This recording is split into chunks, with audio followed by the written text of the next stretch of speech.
El tema del momento hoy es el conflicto entre Rusia y Ucrania. Sin embargo, no todas las personas logran entender con exactitud lo que está sucediendo allá. Y eso es natural, ya que se trata de un tema extremadamente complejo y con muchos matices. En este video les traigo un panorama general de este conflicto, desde sus inicios hasta la actualidad. Todo esto de una forma resumida y animada, lo que ayuda a la comprensión. Así que acompáñame porque te aseguro que después de este video vas a poder entender este conflicto. Apertura. ¿Qué tal amigos? ¿Cómo están? Mi nombre es Paulo, soy profesor de geografía y estás aquí conmigo en Geo Ilustrada. Así que, sin más rodeos, vamos al video.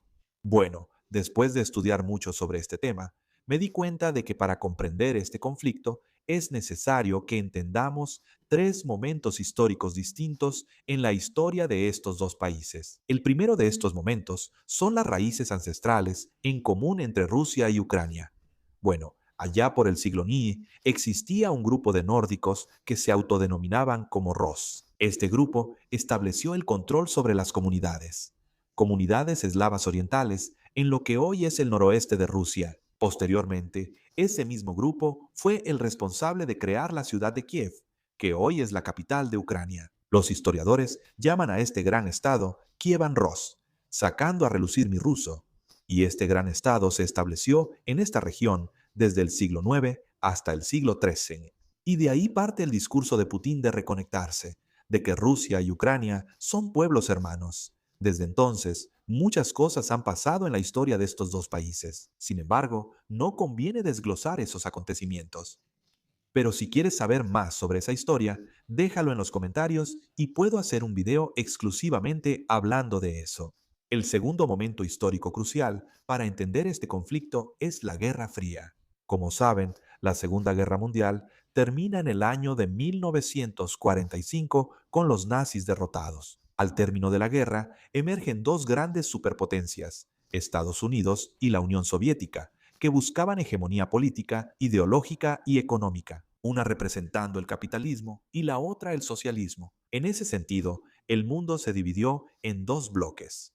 Uno era el de los seguidores de Estados Unidos y el otro el de los seguidores de la Unión Soviética. De ahí surge la bipolaridad. A este momento histórico se le dio el nombre de Guerra Fría, que fue una guerra mucho más librada en el campo ideológico.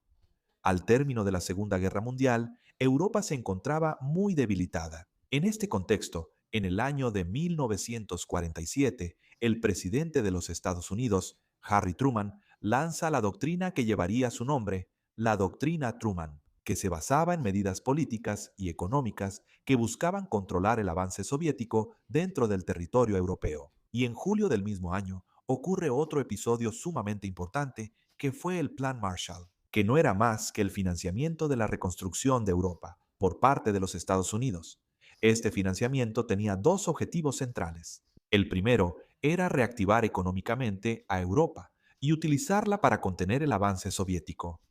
Por supuesto, en medio de todo esto, Estados Unidos tenía intereses comerciales propios, tanto así que Estados Unidos se enriqueció mucho en este periodo gracias a ese financiamiento. Bueno, hice toda esta contextualización histórica para finalmente llegar a la fecha del 4 de abril de 1949, que fue la fecha de la creación de una organización de la que has escuchado mucho hoy en día, que es la OTAN. Bueno, la OTAN, que significa Organización del Tratado del Atlántico Norte, es una alianza militar creada por los Estados Unidos que tenía como objetivo establecer la defensa colectiva de sus estados aliados, además de perpetuar su hegemonía como superpotencia y contener el avance soviético. Los estados miembros fundadores de la OTAN en este periodo fueron Estados Unidos, Canadá, Bélgica, Países Bajos, Luxemburgo, Reino Unido, Francia, Italia, Islandia, Dinamarca, Noruega y Portugal. Entonces esa fue la formación original de la OTAN. Bueno, como es de esperarse, la Unión Soviética no observó esta alianza de manera pasiva, y su respuesta a esto fue la creación de su propia alianza militar, que fue el Pacto de Varsovia, el 14 de mayo de 1955, ¿no? Los países que formaban esta alianza eran los siguientes: Hungría, Alemania Oriental, Albania, Bulgaria, Checoslovaquia, Polonia y la propia Unión de Repúblicas Socialistas Soviéticas. Bueno, después de esta gran y necesaria explicación sobre el contexto de la creación de la OTAN, podemos dar un salto histórico y llegar al año de 1991, que fue el hito del fin de la Guerra Fría. Este fue el año en que la Unión Soviética se disolvió en 15 países, entre ellos Rusia y Ucrania. Y con la disolución de la Unión Soviética ocurre un episodio que es fundamental para entender los conflictos entre Rusia y Ucrania en la actualidad, que fue la garantía de Estados Unidos de que la OTAN no se expandiría más hacia el este, es decir, que no se acercaría más a las fronteras rusas. Lo que no sucedió, porque desde entonces lo que vimos fue la expansión cada vez mayor de la OTAN hacia el este, en dirección a las fronteras rusas, como pueden ver en estos mapas. Y como era de esperarse, ese acercamiento dejó a Vladimir Putin sumamente furioso. Tanto es así que él habla mucho de eso hoy en día. Separé un fragmento de su entrevista para que lo vean y verifiquen todo esto desde la perspectiva rusa. Es rapidito, échale un vistazo. En este sentido, dejamos claro y explícito que un mayor avance de la OTAN hacia el este es inaceptable. Pero ¿qué es lo que no está claro aquí? ¿Acaso nosotros estamos poniendo misiles cerca de las fronteras de Estados Unidos? No. Son los Estados Unidos los que han traído sus misiles hasta nuestra casa. Ya están en la puerta de nuestra casa.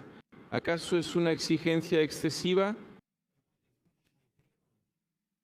no instalar más sistemas de ataque de nuestra casa?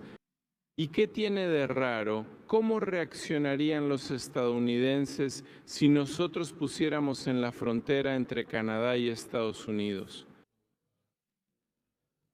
¿Y si pusiéramos nuestros misiles en la frontera entre México y Estados Unidos? Bueno, y por eso, la entrada de Ucrania a la OTAN molesta tanto a los rusos. Ahora vamos al último momento histórico que mencioné al principio del video, que es el periodo posterior a la Guerra Fría y algunos de los conflictos actuales entre Ucrania y Rusia. Pero antes de eso, amigos, ya les pido ese like. Este video realmente llevó mucho trabajo, es fruto de mucho estudio, así que si les está gustando, dejen un like. Comenten ahí porque eso ayuda muchísimo. Si es tu primera vez aquí en el canal, te invito a conocerlo un poco más de cerca. Entra, échale un vistazo y si te gusta, suscríbete, ¿vale? Ahora vamos al cierre del video. Bueno, en el periodo posterior a la Guerra Fría, ocurrieron algunos episodios que involucraron a Rusia y Ucrania. Eso hizo que las tensiones entre estos dos países aumentaran mucho, y esto cobra mayor relevancia en el año 1999 con la llegada de Putin al poder. En el año 2004 ocurre un episodio importante durante las elecciones presidenciales de Ucrania, cuando el candidato prorruso Víktor Yanukovych, perdónenme, mi ruso no es bueno, gana las elecciones. Sin embargo, hubo varias denuncias de que su victoria fue fraudulenta y ni siquiera llega a asumir el cargo. Como represalia a esto, Rusia corta el suministro de gas a Ucrania y a algunas naciones europeas. En los años 2006 y 2009, este hecho generó una gran tensión entre estos dos países. Aunque perdió en 2004, Víktor Yanukovych gana las elecciones en el año 2010. Después de ser elegido, él frena el acercamiento de Ucrania a Occidente, porque ya había conversaciones sobre su ingreso a la OTAN. Otro episodio importante ocurrió en el año 2014 con la anexión de Crimea por parte de Rusia. Bueno, Crimea es una península al sur de Ucrania con fuerte influencia rusa, y esa anexión, como era de esperarse, también hizo que las tensiones aumentaran mucho. Además, recientemente, Putin reconoció oficialmente la independencia de dos regiones separatistas de Ucrania, que son Donetsk y Luhansk, que son dos regiones que también tienen una fuerte ascendencia rusa. Y esos fueron solo algunos de los episodios recientes que avivaron mucho los ánimos entre Rusia y Ucrania. Sumale a eso sus raíces ancestrales en común y la influencia de Estados Unidos y la OTAN, además del juego de intereses de Rusia y del propio Estados Unidos. Tenemos el escenario perfecto para el conflicto que está ocurriendo hoy. Bueno, como puedes notar, este es un conflicto con muchos matices y que remite a episodios históricos distintos. Sin embargo, espero haberte ayudado a comprenderlo un poco mejor. Sé que faltaron algunas cosas, pero como dije, hice una síntesis. Así que deja tu comentario y también tus opiniones sobre el conflicto. Gracias a ti que te quedaste hasta aquí. Suscríbete al canal si te gustó. Hasta la próxima. Nos vemos.